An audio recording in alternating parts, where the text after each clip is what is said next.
What are concrete nouns in English grammar? You know what concrete is, right? It is something solid. So therefore, concrete nouns are the names of those things that you can see, touch, hear or taste. Are you watching this video on your mobile phone, PC, laptop?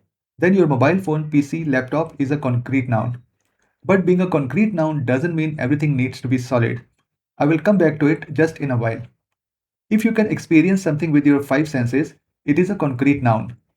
Some examples of concrete nouns: dog, table, rain, music, flower, child, car, chocolate, mountain. Music? How can music be a concrete noun? You cannot touch it, you cannot feel it with your hands, you cannot taste it. Remember that just now I said that whatever you can sense with your five senses is a concrete noun. Since you can hear the music and hearing is one of the senses, you can call music concrete noun. Similarly, although you cannot touch smoke, but you can see and smell it, therefore it is a concrete noun. So is fire. You can see it, you can feel it. What about thunder? You can hear thunder. Therefore, it is a concrete noun. What about names of people?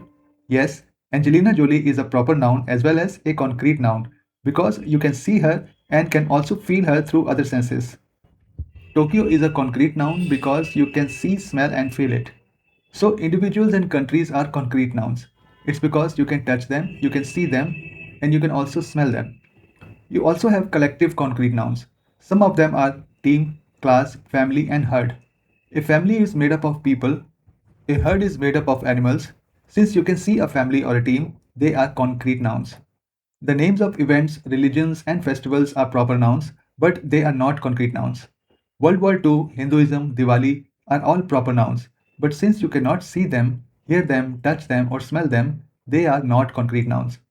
Of course, you can experience war, but those are consequences of war, not the war itself.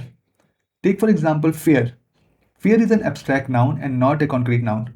You cannot see fear, although in your mind you can feel it. If you see fear on another person's face, you see the expression of fear, not the feeling of fear itself. So, if you want to know whether a noun is a concrete noun or not, ask yourself: can I see it? Can I touch it? Can I hear it? Can I smell it? Can I taste it? Even if one of the answers is yes, it is a concrete noun. The nouns that are not concrete nouns are abstract nouns. Although I will create a separate video on abstract nouns, let me give you a small introduction so that you can understand concrete nouns better. Can you see love itself?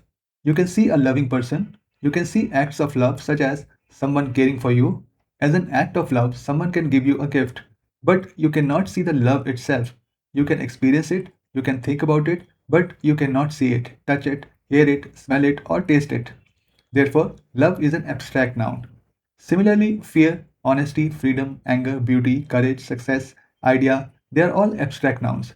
You can feel them, you can see or experience them through other mediums. You can hear someone shouting at you because he is angry, but you cannot see the anger itself. You can see a beautiful flower, you can see a beautiful person, you can enjoy a beautiful scenery, but beauty by itself does not exist in concrete form. It is an idea that you attach to a feeling or a visual.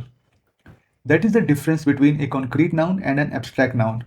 To experience a concrete noun, you use your five senses, and to experience an abstract noun, you need another medium.